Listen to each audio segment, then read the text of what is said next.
काका, अखिलेश यादव के चेहरे को देखकर निराशा तो झलकी और यह भी समझ में आया उनको देखकर, कल वो पल्लवी पटेल के नहीं आने पर जो बात कह रहे थे या महारानी प्रजापति पर जो बात कह रहे थे, मनोज पांडे पर जो कह रहे थे, उससे ये झलका कि पीडीए को नहीं संभाल पाने का दुख अखिलेश यादव को है। 7 चेहरे झटके में चले गए, 8 चेहरे।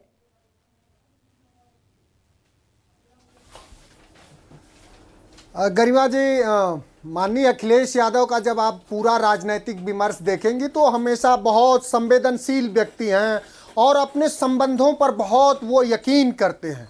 लेकिन वो जो एक बात है कि वो जो जहर देता तो सबकी निगाह में आ जाता, उसने यूं किया कि मुझे वक्त पर दवा नहीं दी, तो सब पे विश्वास करने वाले व्यक्ति हैं। चूंकि स्वतः वो बहुत हृदय के बहुत साफ व्यक्ति हैं और हमेशा संवेदना और संस्कार और मानवीय मूल्यों को जीने वाले व्यक्ति हैं।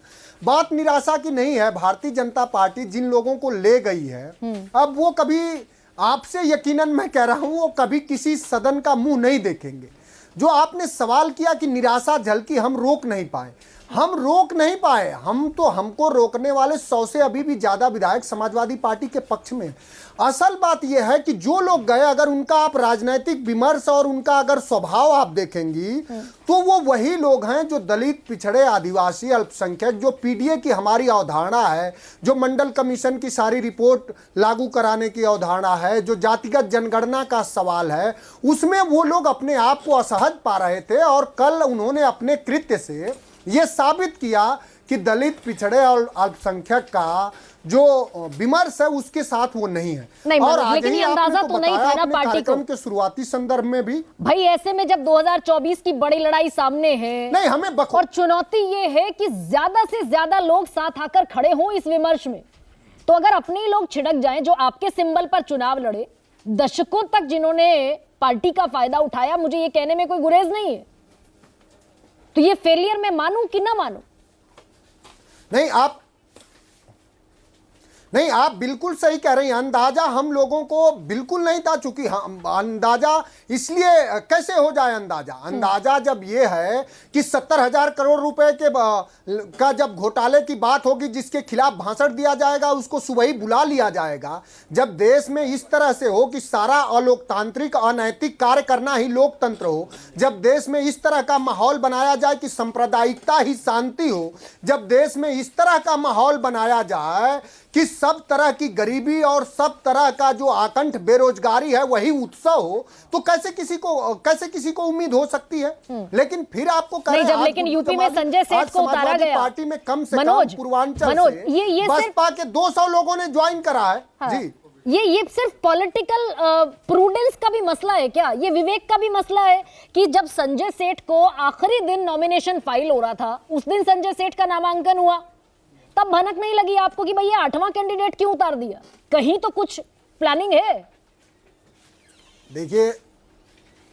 देखिए जो लोग किसी भी तरह के, देखिए जो डॉक्टर लोहिया कहते थे कि लोकतंत्र लोक और लाज से चलता है, जो लोग आज सत्ताधीश हों वो अपने सत्ता को बचाए और बनाए रखने के लिए जब सारी मर्यादाएं और सारे नियम कानून संवैधानिक मूल्यों को ताक पे रख दें, तो आप तानाशाही जब लोकतंत्र चलता है तब तो माने और बात होती है। उनको चाहिए था 8, हमको चाहिए थे 3, हमको चाहिए थे 3, उन्होंने पहले कहा नहीं, कोई बात नहीं करी। तो जो लोग पूरा ये चाहते हों, चूंकि सत्ता आप जनमानस सवाल कर रहा है और प्रधानमंत्री अपना कहते हैं कि अपना विक्टिम कार्ड खोलते हैं कि हमको लोग गाली दे रहे हैं। अरे सवाल जब उत्तर प्रदेश का नौजवान कर रहा है कि आरओ का पर्चा क्यों लीक हो गया, उत्तर प्रदेश पुलिस भर्ती का पर्चा क्यों लीक हो गया, ट्यूबवेल ऑपरेटर का पर्चा क्यों लीक हो गया, उत्तर प्रदेश में अभी आज ही की बात है, रामपुर में दलितों पर गोली चलाई सरकार ने और एक दलित युवा की हत्या कर दिया सरकार ने। और उस दलित युवाओं का सिर्फ दोष क्या था? ये दोष था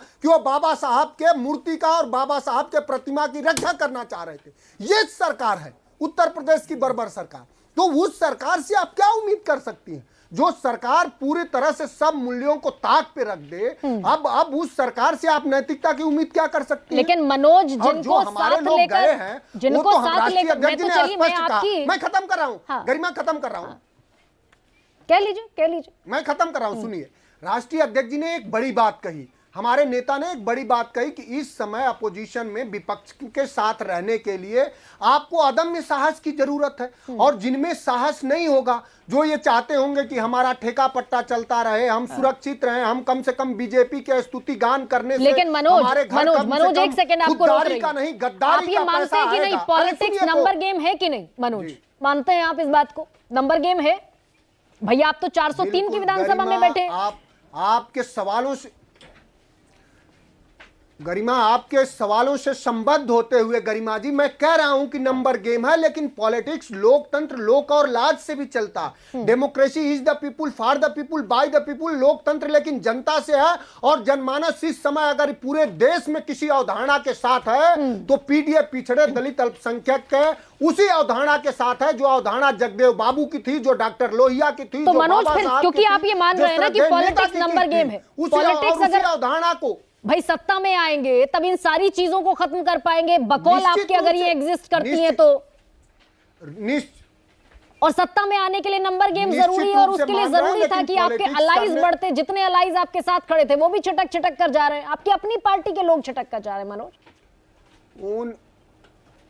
उन लोगों से आप पॉलिटिक्स में क्या उम्मीद कर सकती हैं जो अपने लोगों को तानाशाहों के और तिरस्कार के दृष्टिकोण से देखते हो, जो जिन लोगों के हाथों से बढ़ाए गए उन्हीं के सर पे पैर रख रहे हो, जो लोग अपने माला में किसी दूसरे का सर आने देना न चाहते हो, उनको तिरस्कार और घृणा के दृष्टि से देखते हो, जो अपने ही मंची अपने साथ पर एक साथ मंची बैठे नेताओं को ये मजदूर समझते हो, उन्हें नौकर समझते हो। ठीक है मनोज, तो मैं उन लोगों से लौटूंगी आप किस तरह तुहिन की मेरे नैतिक साथ।